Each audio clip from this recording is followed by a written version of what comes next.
Hola, te doy la bienvenida. Hoy vamos a hablar acerca de quién es Jesucristo. Aunque cueste creerlo, mucha gente no conoce a Jesucristo ni su historia detrás de todo el inmenso amor que representa para nosotros los que decidimos creer en Él. Quizás algunos habrán escuchado de un tal Jesús, hijo de un carpintero llamado José, y una virgen llamada María que nació en un humilde pesebre en una ciudad de Belén de más de 2000 años atrás. Pero la pregunta seria es, ¿por qué creen en Él? ¿Quién es esta persona y por qué debería depositar mi fe en Él? ¿Qué ha hecho por mí para que lo siga? ¿Y por qué sus enseñanzas siguen tan vigentes hoy, aun cuando partió hace más de 2000 años? Inclusive en un mundo que cada vez ve como controversial y arcaico sus enseñanzas y sobre todo el diseño original de la creación. Empecemos. ¿Quién es Jesús? De acuerdo con las Escrituras, Jesús es el Hijo unigénito de Dios que vino a este mundo para rescatarnos de una muerte segura como consecuencia del pecado que habita y reside en las personas. Vale aclarar que vivimos en un mundo caído donde el pecado y la muerte se introdujeron cuando el primer hombre, Adán, decidió desobedecer a Dios, le dio la espalda cuando hicieron su voluntad en lugar de ser la voluntad de Dios. Veamos qué dice Génesis 3 del 1 al 7. Dice, pero la serpiente era más astuta, más que todos los animales del campo que Jehová Dios había hecho, la cual dijo a la mujer, con que Dios os ha dicho, no comáis de todo árbol del huerto. Y la mujer respondió a la serpiente, del fruto de los árboles del huerto podemos comer, pero del fruto del árbol que está en medio del huerto, dijo Dios, no comeréis de él, y le tocaréis, para que no muráis. Entonces la serpiente dijo a la mujer, no moriréis, sino que sabe Dios que el día que comáis de él, serán abiertos vuestros ojos, y seréis como Dios, sabiendo el bien y el mal. Y vio la mujer que el árbol era bueno para comer, y que era agradable a los ojos, y árbol codiciable para alcanzar la sabiduría. Y tomó de su fruto y comió, y dio también a su marido, el cual comió así como ella. Entonces fueron abiertos los ojos de ambos, conocieron que estaban desnudos, entonces cosieron hojas de higuera y se hicieron delantales. Nótese que Satanás utilizó un juego de palabras para hacer caer a Eva, diciéndole que Dios había prohibido comer de todos los árboles del huerto, cuando en realidad solo les había referido al árbol de la ciencia del bien y del mal. Y es que Satanás es así, es un engañador, manipulando una verdad para ponernos en contra de Dios. Lastimosamente, con el primer hombre y la primera mujer lo logró, y producto de esa desobediencia, dado que prefirieron creer en lo que Satanás decía, en lugar de obedecer un mandato expreso de Dios, la muerte y el sufrimiento se introdujeron en este mundo y desde entonces el hombre ha necesitado de un Salvador. La buena noticia aquí es que Dios de antemano ya sabía que en algún momento el hombre le iba a fallar y había prometido que un día vendría un Salvador. Veamos lo que dice Génesis 3:15. Aquí está el famoso protoevangelio o primer evangelio, una profecía que daba esperanza a la humanidad. Dice, y pondré enemistad entre ti y la mujer, y entre tu simiente y la simiente suya. Esta te herirá en la cabeza y tú le herirás en el calcañar.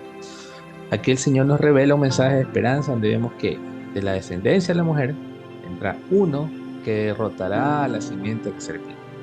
Esto hace alusión a la lucha entre los creyentes y los no creyentes, donde Cristo acabará con la serpiente al herirla en la cabeza y ésta solo podría herir su calcañar o hacerlo sufrir, pero no tendrá dominio sobre él.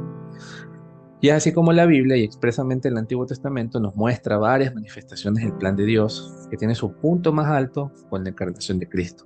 Sí, ese Salvador que Él había prometido, pero esas profecías las dejaremos para otro estudio. Ahora me quiero enfocar en lo que dice el Nuevo Testamento acerca de Jesús. El libro de Juan, por ejemplo, en el capítulo 1 nos revela, en el principio era el verbo, y el verbo era con Dios, y el verbo era Dios. Este era en el principio con Dios. Todas las cosas por Él fueron hechas, y sin Él nada de lo que ha sido hecho fue hecho. En Él estaba la vida, y la vida era luz de los hombres. La luz en las tinieblas resplandece y las tinieblas no prevalecieron contra ellas. Maravilloso pasaje que nos revela la deidad de Jesús, no como un ser creado, sino como partícipe misma de la creación. Al estar en el principio con Dios y ser Dios y hacer con Él todas las cosas. Además, Jesús es el Hijo de Dios, por tanto, la segunda persona de la Trinidad. Juan nos sigue revelando en el verso 18 del capítulo 1. A Dios nadie lo vio jamás. El unigénito Hijo, que está en el seno del Padre, Él le ha dado a conocer. Y Mateo 17:5 nos dice, mientras Él aún hablaba, una nube de la luz los cubrió, y aquí una voz desde la nube que decía, este es mi Hijo amado, en quien tengo complacencia. A Él oíd. Estos dos pasajes nos revelan que Dios, el Padre y la primera persona de la Trinidad, nos da a conocer a su Hijo, en quien tiene complacencia, y la forma en que está expresado el verbo oír, un mandato cuando dice a Él oír. Por tanto, debemos oír lo que Jesús nos enseñó, un mensaje de amor y de paz, pero también nos invita a negarnos a nosotros mismos y seguirlos a Él. Y es que Jesús sabe que el hombre tiene una lucha con el pecado, pero nunca va a ser encubridor de nuestro pecado. De hecho, sus palabras fueron estas. Entonces Jesús dijo a sus discípulos, si alguno quiere venir en pos de mí, niéguese a sí mismo y tome su cruz y sígame, porque todo aquel que quiera salvar su vida la perderá, y todo el que pierda su vida por causa de mí la hallará. Jesús es claro y nos muestra su amor, sí, pero Él no quiere que sigamos viviendo nuestra vida de pecado. Durante su primera venida, Él enfatizó que había venido al mundo no a condenarnos, sino más bien a darnos vida y salvación en Él. Pero para ello la condición es cambiar nuestra pasada manera de vivir.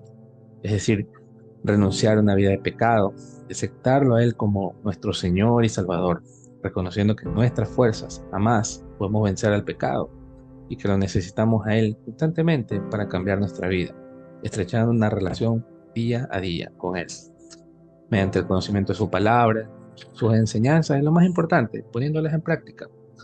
Porque de tal manera amó Dios al mundo, que ha dado a su Hijo unigénito, para que todo aquel que en Él cree no se pierda, mas tenga vida eterna. Porque no envió Dios a su Hijo al mundo para condenar al mundo, sino para que el mundo sea salvo por Él, dice Juan 3, 16 al 17. Por eso creo en Jesús, porque Él dio su vida por mí. Porque su amor fue tan grande que en lugar de que yo pagara por mis pecados, muriendo en una cruz, Él decidió hacerlo por mí. Él tomó mi lugar y se convirtió en mi redentor, en el de muchos que creyeron en Él, en sus palabras, en sus enseñanzas y su buen testimonio, a tal punto de ser un ejemplo a seguir por todos sus seguidores. Es así como las personas que deciden creer en Jesús no solo deben ser creyentes, sino más bien seguidores y practicantes de sus enseñanzas, porque así demostraremos que pertenecemos a Él y solo a Él. Su máxima es el amor, y ese es el distintivo de cada seguidor. Él lo expreso así. En esto conoceráis que todos que sois mis discípulos, si tuviereis amor los unos con los otros. Juan 13:35. Es decir, su marca es el amor. Y por tanto, somos llamados a demostrar el amor de Cristo en nuestras vidas, siendo obedientes a sus mandatos, ayudando a nuestro prójimo, inclusive orando y demostrando amor y palabras de bendición a aquellos que nos estiman, que nos odian y se han declarado nuestros enemigos, porque nada de eso se compara con lo que Él sufrió. Tanto así que Cristo fue obediente hasta el final y tuvo una muerte en la cruz. La buena noticia es que la historia no terminó ahí con su muerte, sino más bien fue el inicio y la base de nuestra fe, en que Él venció a la muerte y resucitó al tercer día, demostrando que ni la muerte ni el Hades podían retenerlo.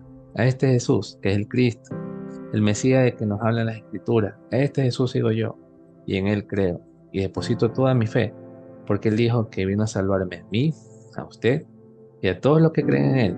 Un día volverá, pero esta vez para llevarse a sus seguidores, sus discípulos, su iglesia, quienes a pesar de toda la maldad y contra que existe en este mundo, siguen perseverando en el amor y en sus enseñanzas.